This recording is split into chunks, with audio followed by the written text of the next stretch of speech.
Coming through cleanly to do so is Justin Hardy, and he got the carom, he's got the touchdown, and the Saints are celebrating at the back of the end zone. The Saints jump all over their division rival Tampa Bay to push their record to 6-2. And the voice of the Saints, Jim Henderson, joins us by phone with his Black and Gold Rewind.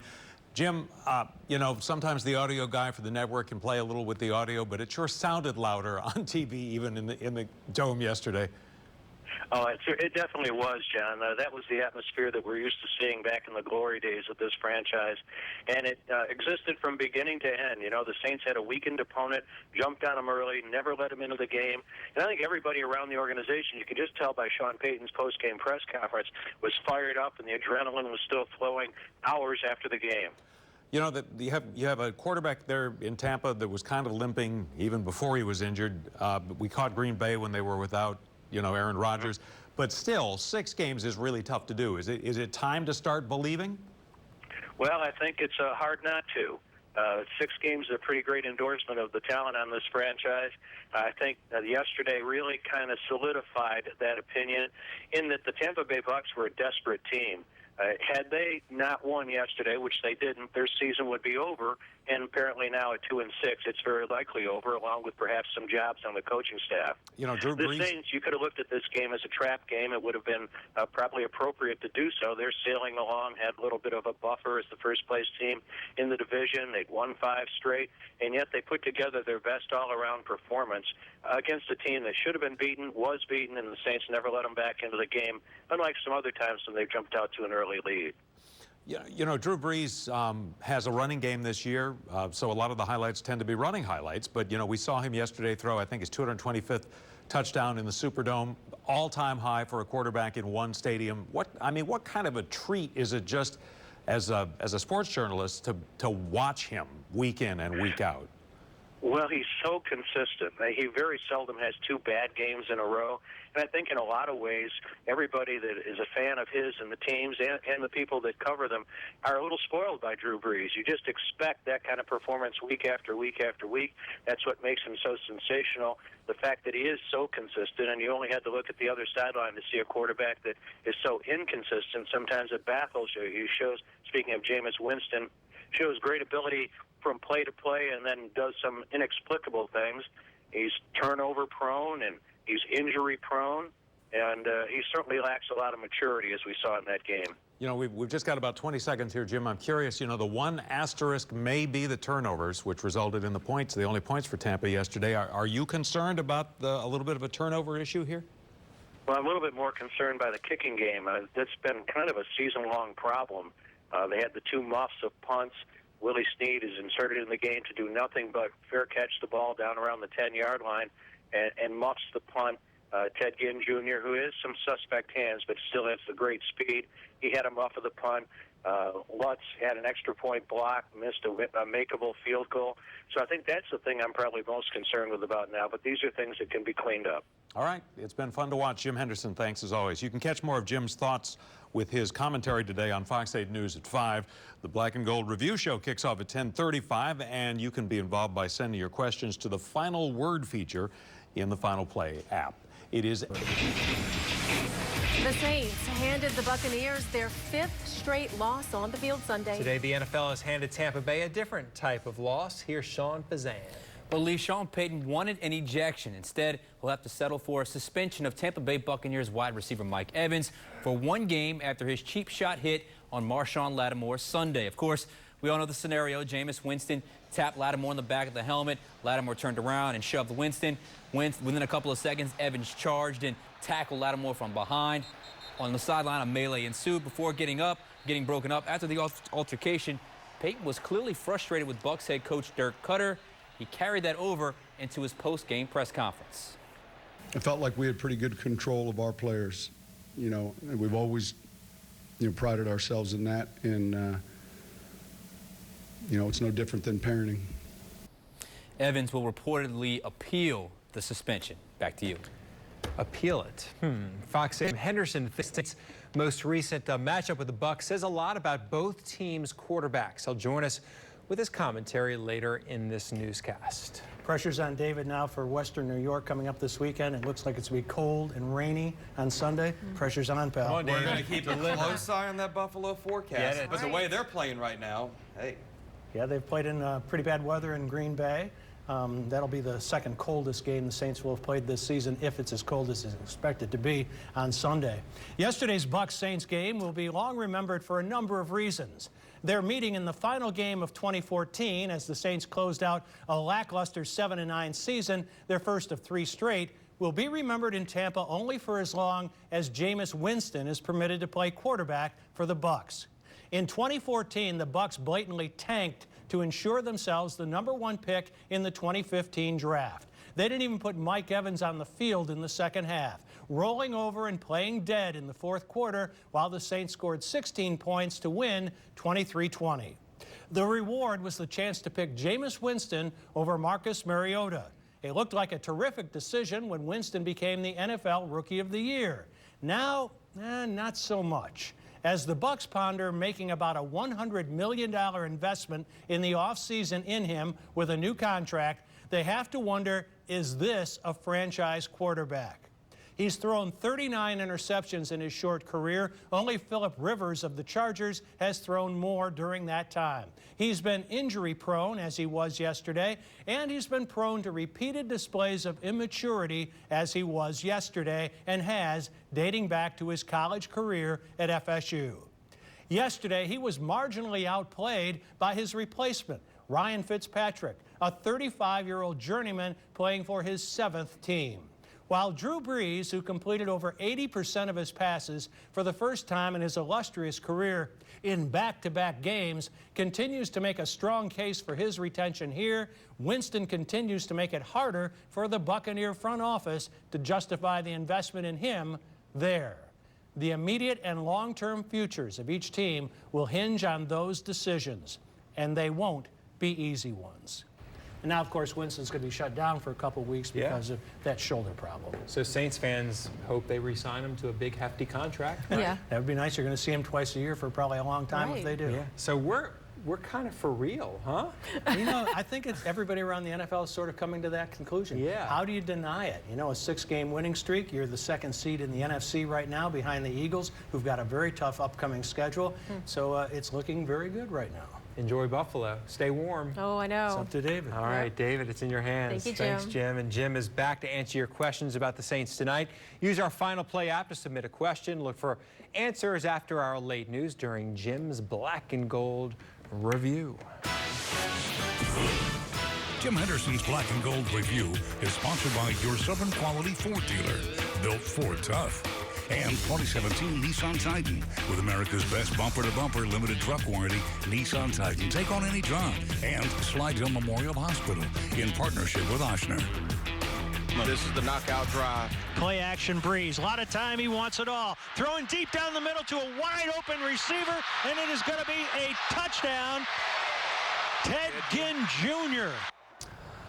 Here we are again, another game, another win for the Black and Gold, making it 6 in a row for this football team. Alongside the voice, Jim Henderson, I'm Juan Kincaid, and when you look back, what stood out the most to you about this game?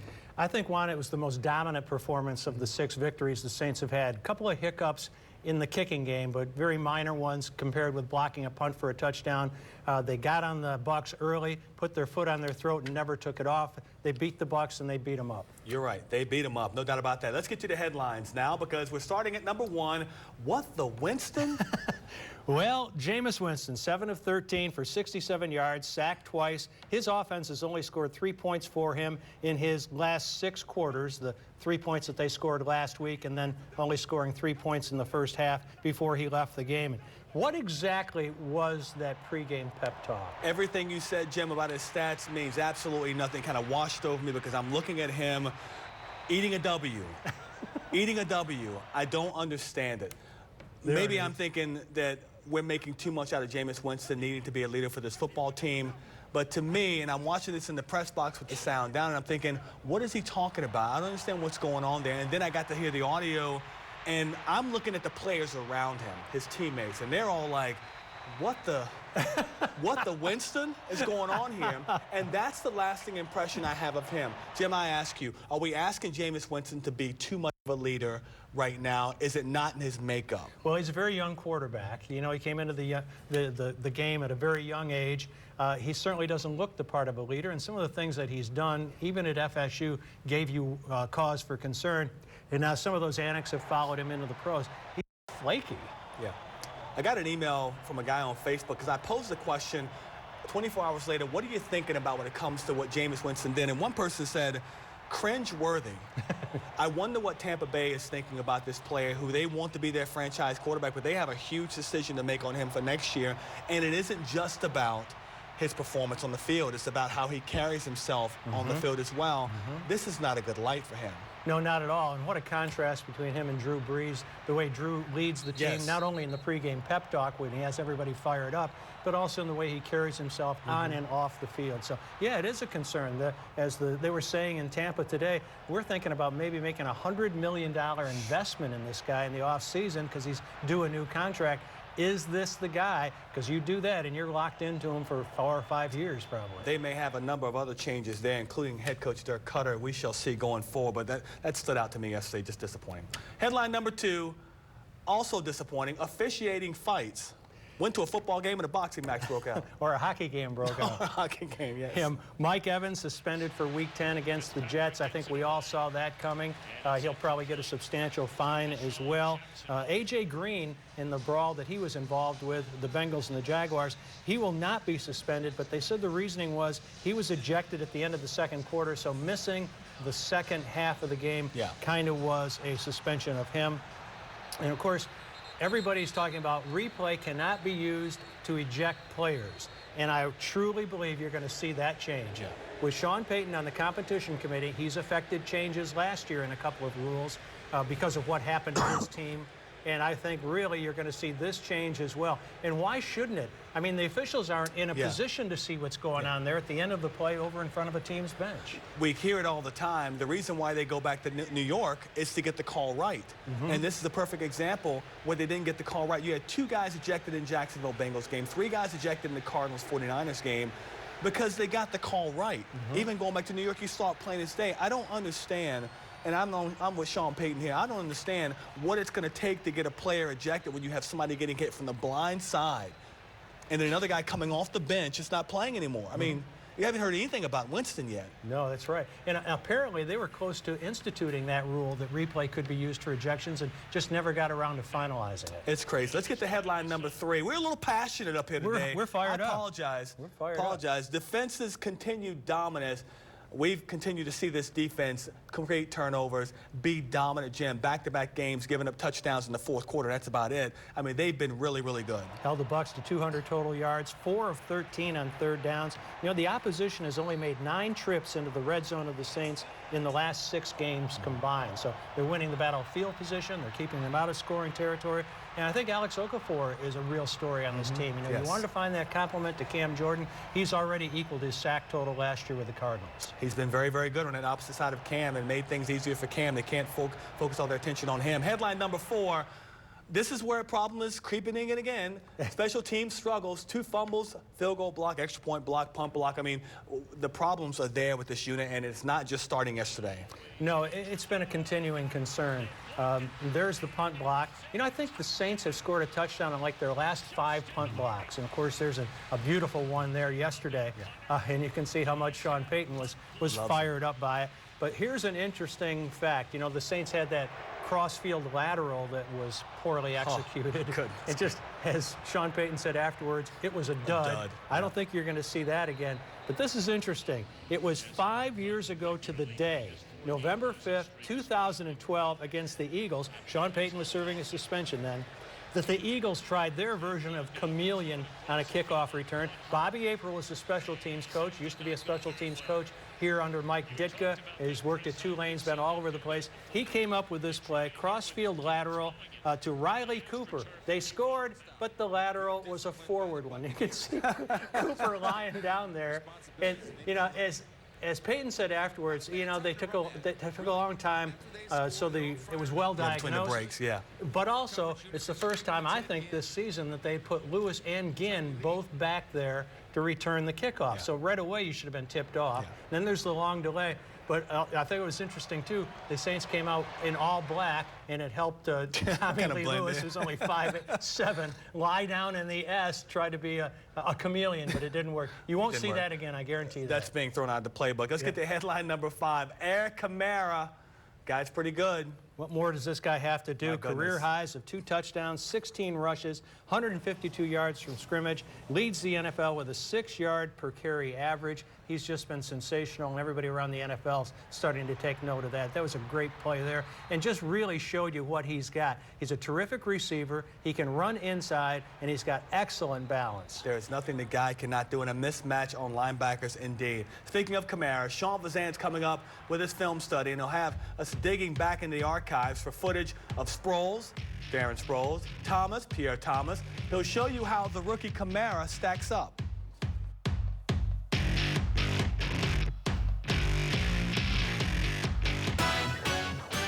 You're watching the Jim Henderson Black and Gold Review.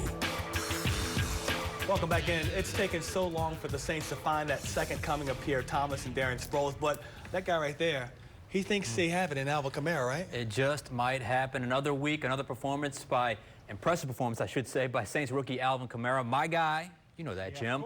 Some have called him a Darren Sproles clone. Others have compared him to Pierre Thomas. Now, when I broke the tape down Sunday, I discovered Kamara is a little bit of both, but also has an extra skill completely unique to him. Let's begin with his Darren Sproles-like skills. Sproles owned the option route out of the backfield, which is when a back gets past the line of scrimmage and reads the linebacker and has the option of going inside or outside based on the coverage. If you need a reminder, let's go back to Drew Brees' record-breaking touchdown pass against Atlanta in 2011. Brees takes the snap, Sproles gets into his route and reads Sean Weatherspoon's outside leverage, cuts inside, and catches the Brees pass for an easy touchdown. Flash forward to Sunday. Kamara is in a similar scenario against Kendall Beckwith, but this time he reads his inside position and cuts outside for an easy catch and 16-yard gain.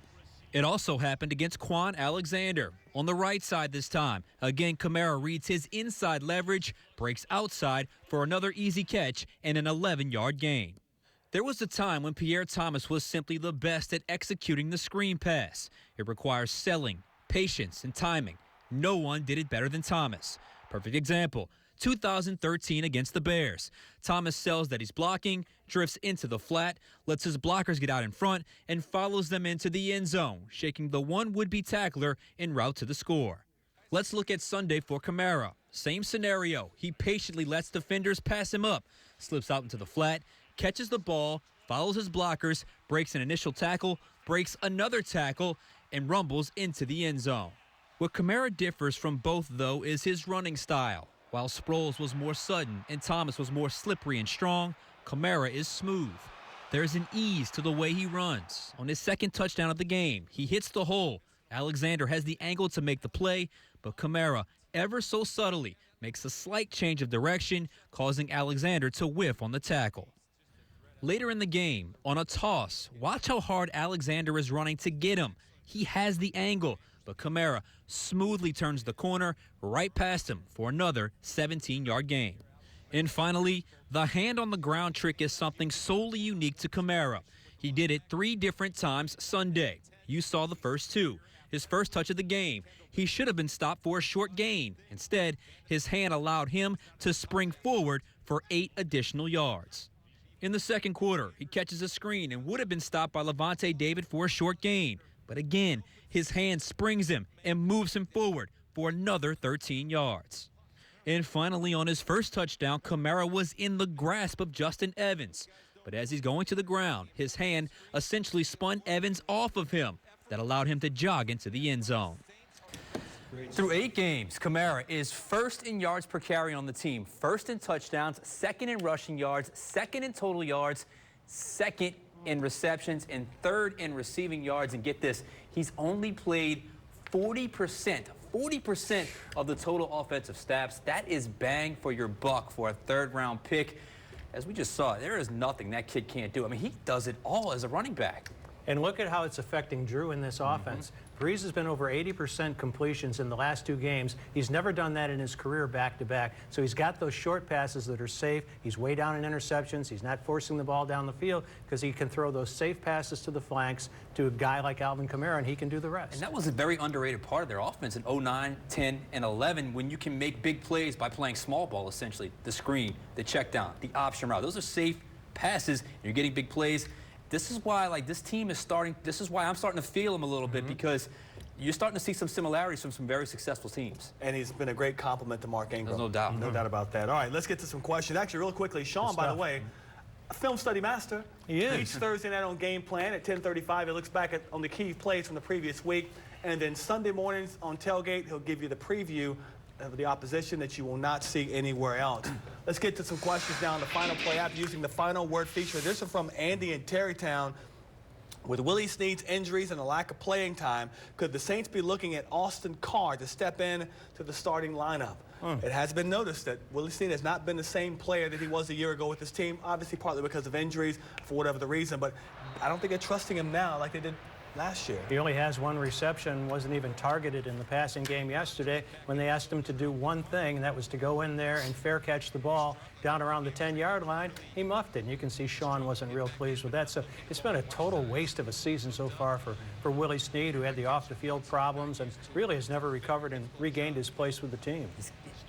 Weird coming into this season. Weird, you know, we got the news about the suspension right before the season began. Then all of a sudden he was back because of those first couple of games you thought, well, they need Willie Snead back. Now he's back. I don't know if he's not healthy. He just looks a little lost out there. Like he's just almost like a zombie, just kind of in the zone, not really in the zone where he's not really focused on the task at hand. I don't know if it's because of the injury. He's just not trusting himself, but this does not look like the Willie Snead of old. And as we pointed out last week, this is a contract year for him. He wanted to get paid last year. Now it's just like, man, it's a tough scenario for him to be in. As for Austin Carr, he had a good preseason in New England. We'll see what happens with that. He's certainly a guy that can run some of the same things, but I think they want to give Willie Snead every opportunity to come back, but you can only wonder. I mean, he's been ineffective now for the last couple of games. Right. You're right. Let's get to another question. It's from Gambler down in Kenner. With Kamara and Lattimore doing so well, has one team ever had offensive and defensive rookie of the year? Who dat? I am so glad you asked that question because it happened. In 1967, it was the first year the award was given.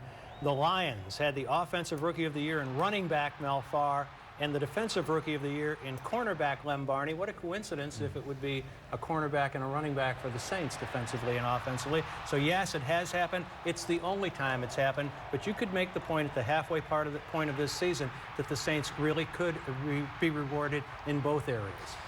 Yeah, offensively, I think it's going to be tough for Kamara just because I think Kareem Hunt has really got a handle on that, and it's a shame Deshaun Watson went down because I think he probably would have been a lock for that award. But defensively, though, I think Marshawn Lattimore has got the inside track here. Pro Football Focus loves him, and as you see, week in and week out, he is making play after play after play. Looks like a seasoned vet out there, really, both of them. This entire rookie class, really. I think the one thing that stands out to me on this whole thing is that the Saints finally got a draft right. Very right. Got one right. Very right. It took a little while, but they were building up towards it. All right, still to come. We've got so much more to talk about, including the Saints streaking, what to make of their 6-game run, and how long can they keep it going.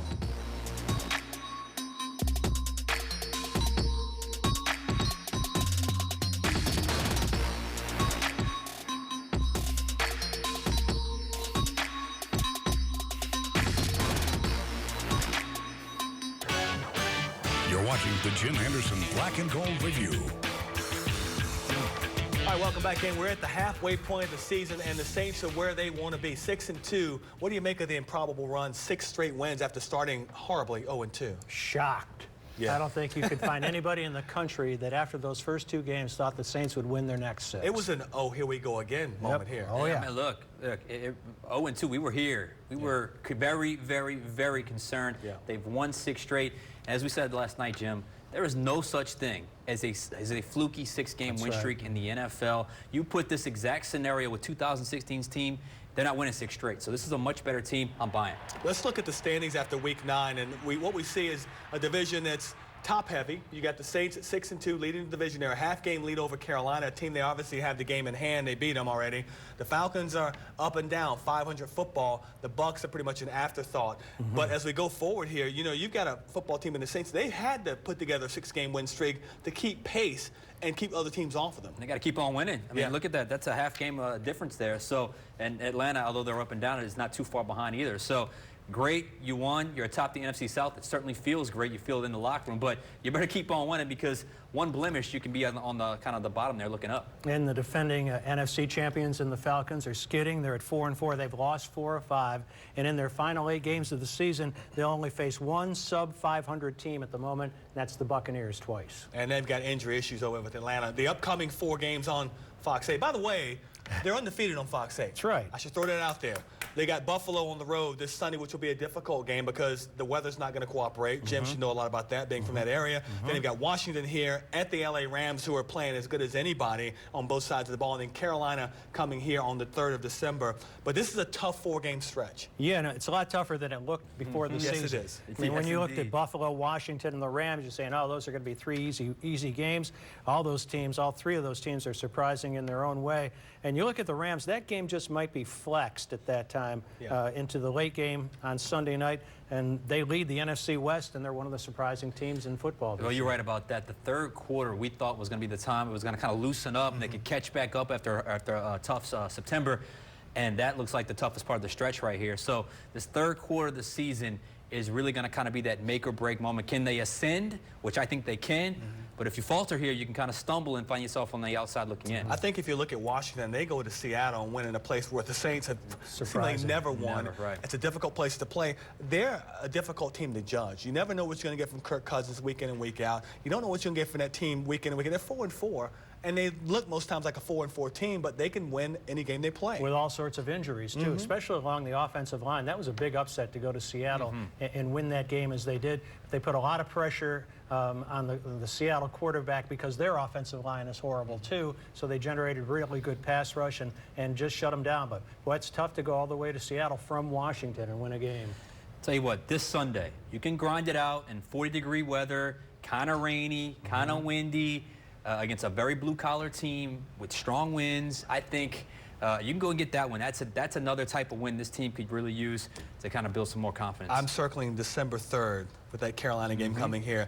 They get rid of Kelvin Benjamin, but yet Christian McCaffrey's getting more opportunities. You figure Cam Newton's going to look for a little revenge. That's going to be a difficult team as we go into December. You mentioned Kelvin Benjamin. He'll be playing for the Bills this Sunday for the first time since the trade. Oh, my goodness. We'll preview that coming up. Jim, well done. Thank you. Been out of the business for so long, yet he knows what a tease is. Sean, thank you very much for stopping by. That was great. Good work. Fantastic work tonight again. Coming up, the Saints are set to make their last cold weather trip, as is Sean Vazan taking the West Bank up to Buffalo.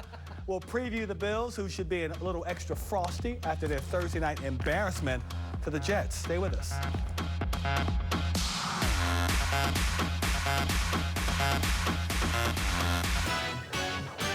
You're watching the Jim Henderson Black and Gold Review.